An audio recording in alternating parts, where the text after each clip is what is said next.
Top quality और consistent performance के लिए सिर्फ सिल्वर पंप नाम याद रखना।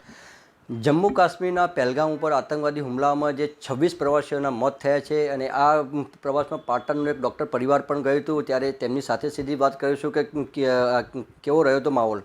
જી સર, જે કહી શકાય કે આતંકવાદી હુમલો થયો હતો પહેલગામના, આપ પણ ત્યાં હતા ટુરિસ્ટ તરીકે પ્રવાસ હતા, તો શું હતું, શું નજારો હતો ત્યાંનો? હા, જ્યારે પહેલગામ અને કાશ્મીર એટલે દુનિયાનું એક સ્વર્ગ કહેવામાં આવે છે કાશ્મીરને, અને એની બ્યુટી અને એને જોવા માટે લગભગ દેશ વિદેશથી ઘણા લોકો અહીંયા પ્રવાસીઓ તરીકે અને ટુરિઝમ આવતા હોય છે. ટુરિઝમ એઝ એ પ્લેસ જોરદાર ડેવલપ કરેલું છે. હમણાં છેલ્લા વર્ષથી ટુરિઝમ પ્લેસ સારું એવું ડેવલપ કર્યું છે. એ પહેલગામમાં એક વેલી છે. એ વેલી તમે પર્વત ઉપર ચડીને જવાનું, પર્વતો ઉપર છે અને પાછળ વેલી છે, બાયસરન વેલી.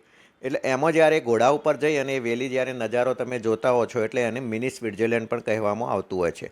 આ મિની સ્વિટ્ઝરલેન્ડનું એ તમે જુઓ તો સૌંદર્ય કુદરતે ભરપૂર સૌંદર્ય આપી છે. તમને એમ જ લાગતું હોય કે ત્યાં બેસી અને આપણે એને માણીએ, જવાનું ત્યાંથી મન ના થાય.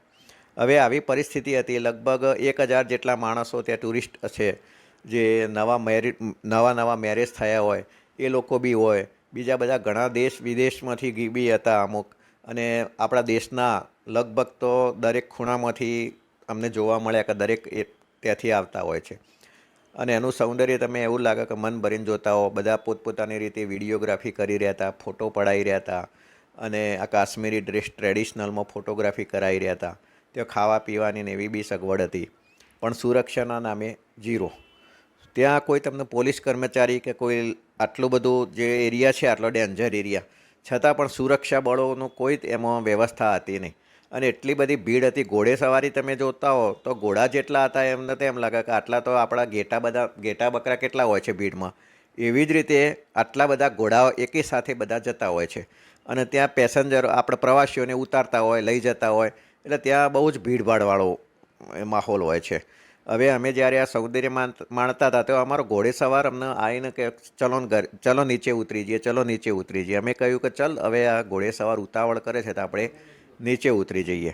એટલે લગભગ 2:30 મિનિટે અમે જ્યારે અમારો પ્રોગ્રામ જોઈ અને જ્યારે નીચે ઉતરતા હતા, 10 જ મિનિટ થઈ છે, 2:47 મિનિટે અચાનક આ અવાજો, ફાયરિંગના અવાજો આવવા માંડ્યા. એટલે અમને થયું કે સારું, આ ફાયરિંગ ક્યાંથી થયું?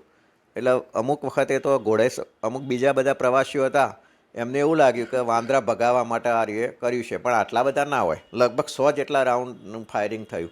અને પછી તો બધા ઘોડેસવારોને બધા માણસો ઉપરથી, ઘોડેસવારોને તો પ્રેક્ટિસ હોય, પગમાં ચંપલ બી નહોતા પહેર્યા અને ઉપરથી સીધા નીચે એ લોકો ઉતરવા માંડ્યા હતા. અચાનક આટલી બધી સંખ્યામાં માણસો દોડાદોડી કરવા માંડ્યા, એટલે અમને લાગ્યું કે કંઈક અણબનાવ બન્યો છે. એટલે અમારા બધા પ્રવાસીઓના પૂછ્યું કે શું થયું. ઘોડેસવારો, કારણ કે ત્યાં નેટવર્ક નથી, એટલે ઘોડેસવારોને બી ખબર નથી કે એક્ઝેક્ટ શું થયું ત્યાં હતા એ, પણ ઉપરથી કંઈક ફાયરિંગ હુઆ હૈ એસા બોલ રહે થે વો.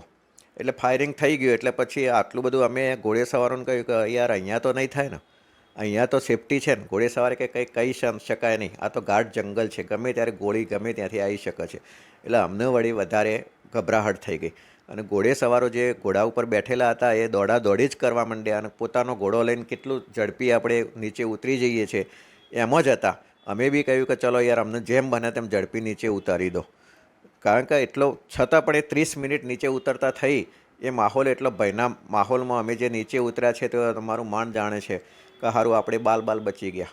ભગવાનના આપણા નસીબ છે કે આપણને 10 મિનિટ પહેલાં અમે ત્યાંથી છોડી દીધું અને અમે બચી ગયા. જ્યારે નીચે આવ્યા તો ફટાફટ અમે ગાડી લઈ અને શ્રીનગર પહોંચી ગયા. જ્યારે શ્રીનગર પહોંચ્યા ત્યારે સાંજે અમને ખ્યાલ આવ્યો કે આ તો એકલ દોકલ હુમલો નહોતો, પણ આ તો બહુ મોટો હુમલો છે, અને લગભગ 26 થી 28 માણસોએ જાન ગુમાવી છે. અને આટલો મોટો હુમલો એટલે અમે બધા જ ગભરાઈ ગયા. અમારે બી ફોન આવવા માંડ્યા કે ટીવી ઉપર ન્યૂઝ આવે છે, તમે જેમ બને એમ કાશ્મીર છોડી દો, એમ આવતા રહો, એમ તમે પ્રવાસ ટૂંકાઈને. એટલે અમને થયું કે ચલો આપણે હવે જતા રહી. ફ્લાઇટો અમારી તો 25 તારીખની રિટર્ન ફ્લાઇટ હતી, પણ અમે ફટાફટ બધું પોર્ટલો જોઈ અને ફટાફટ અમે બુકિંગ કરાવવા માંડ્યા કે ઇમરજન્સી. તો કોઈ ફ્લાઇટ જ નહીં. જે ફ્લાઇટો હતી મોંઘી હતી, છતાં પણ જ્યારે પોર્ટલ ખોલવા જઈએ ત્યારે એમાંથી કશું આપણે છેક સુધી પહોંચવા જ ના દે. એકી સાથે અમને 6 ટિકિટો મળતી જ નહોતી. પછી એવા સમાચાર મળ્યા કાલે ચલો ગવર્મેન્ટ તરફથી એક્સ્ટ્રા ફ્લાઇટ આપણને મૂકવામાં આવે છે. એટલે અમે અમારા એજન્ટને અને અમે બી ટ્રાય કરતા હતા અને એજન્ટને કર્યું ત્યાં અમારા જ્યારે ગવર્મેન્ટે એક્સ્ટ્રા ફ્લાઇટ મૂકી ત્યારે એમાં ફ્લાઇટ બુક કરાવી અને જ્યારે શ્રીનગર એરપોર્ટ ઉપર પહોંચ્યા ત્યારે શ્રીનગર એરપોર્ટ તો આપણું બસ સ્ટેશન હોય અને કેટલી ચિક્કારો છે એવી જ રીતે ફૂલ ભરેલું હતું. અમને સિક્યોરિટી કરતાં જ લગભગ 1.5 થી 2 કલાક લાગ્યા. હવે ત્યાં જુઓ તો એક પરિવાર એવું હતું કે જે એના હસબન્ડને એની સામે જ ગોળી મારી દીધી હતી. એ બેન બી ત્યાં હતા અને બેન ત્યાં રો કકડ કરતા હતા. એ જોઈને તમે જુઓ તો એરપોર્ટ ઉપરનો લગભગ બધા જની આંખમાં આંસુ હતા એ દ્રશ્ય જોઈને. હવે એ જ બેન અમારી ફ્લાઇટમાં જ હતા. હવે જ્યારે ફ્લાઇટ ઉપડી ત્યારે એ બેન અચાનક અનકોન્શિયસ થઈ ગયા. એટલે ઓથોરિટીવાળાએ એનાઉન્સ કર્યું કે કોઈ ડૉક્ટર હોય તો આને એટેન્ડ કરો. એટલે હું અને અમારા ફ્રેન્ડે એને એટેન્ડ કર્યા, એને CPR આપી, માઉથ ટુ માઉથ રેસ્પિરેશન અમારા એમના જ એક રિલેટિવ હતા, બ્રધર હતા, એમને કહ્યું કે તમે આ રીતે કરો. અમે એ રીતે કરીએ. પછી ડિહાઇડ્રેટ એકદમ હતા તો પછી લીંબુનું પાણી પાયું અને એમને પેલું થઈ ગયું, એમને સારું એવું થઈ ગયું. કકળ કરતા હતા એ દ્રશ્ય બી એકદમ ઇમોશનલ દ્રશ્ય હતું. દરેકની આંખમાં આંસુ હતો. આવું દ્રશ્ય મેં કદાપી જોયું નથી. એવું ભયાનક ત્યાં બી હતું અને ઇમોશનલ દ્રશ્ય આપણે ફ્લાઇટમાં જોયું. સર, તો હવે જે આ હુમલો કર્યો છે આતંકીઓએ, એમના સામે કેવી કાર્યવાહી થવી જોઈએ? હવે કાર્યવાહી તો કડકમાં કડક કાર્યવાહી થવી જોઈએ. કારણ કે આ જે આતંકવાદીઓ છે એ રિયલમાં તમે જોવા જાઓ તો આપણા દેશના દુશ્મન નથી, પરંતુ કાશ્મીરની જનતાના પણ દુશ્મન છે. એમની રોજગારી ઉપર એમને પ્રહાર કર્યો છે. એટલે જે કાશ્મીરી લોકલ પબ્લિક છે એ બી આનાથી તો વિરોધ કરે છે, વિરોધ પ્રદર્શન કરી રહી છે. અને આપણી ગવર્મેન્ટે આતંકવાદીઓને, ત્રાસવાદીઓને છોડવા ના જોઈએ અને કડકમાં કડક કાર્યવાહી કરવી જોઈએ. કોમ્યુનિટીના આધારે મારવામાં આવ્યા છે, બાબતે શું કહેશો? હા, અમને બી ટીવીમાં, અમે ત્યાં હાજરી વખતે તો હતા નહીં, પણ ટીવીમાં આ વિડીયો બધું જોતા હોય એટલે એના ઉપરથી ખ્યાલ આવ્યો કે એ લોકો ધર્મ પૂછતા હતા, કલમાનું પૂછતા હતા અને એ રીતે જ ના હોય તો એમને ફાયરિંગ એકદમ નજીકથી જ આમ માથા ઉપર જ ગોળી મારી દેતા હતા ત્યાંથી. તો જેથી કહી શકાય ચોક્કસ કે જે આ નરસંહાર કર્યો, 26 પ્રવાસીઓને મારી નાખ્યા છે આતંકવાદીઓને, તે એમના સામે કડકમાં કડક કાર્યવાહી કરવાની દરેકની માંગ છે. પાટણના જે તબીબ છે તેમને પણ આ દ્રશ્ય જે ટીવીમાં નિહાળ્યું હતું, જ્યારે જે મહિલાના પતિને જે મારી નાખવામાં આવ્યો હતો તે મહિલા હોસ્પિટલ જે પ્લેનમાં હતી અને તેને પણ એમને સારવાર આપી હતી. અને પણ ત્યારબાદ સાજી થયા બાદ આખી પ્લેનના અંદર હૃદયદ્રાવક દ્રશ્યો સર્જાયા હતા. જેથી કહી શકાય કે આવા ખૂંખાર લોકો સામે કડકમાં કડક કાર્યવાહી કરવાની જરૂર છે. Bhavesh Bhojak, news capital, Patan.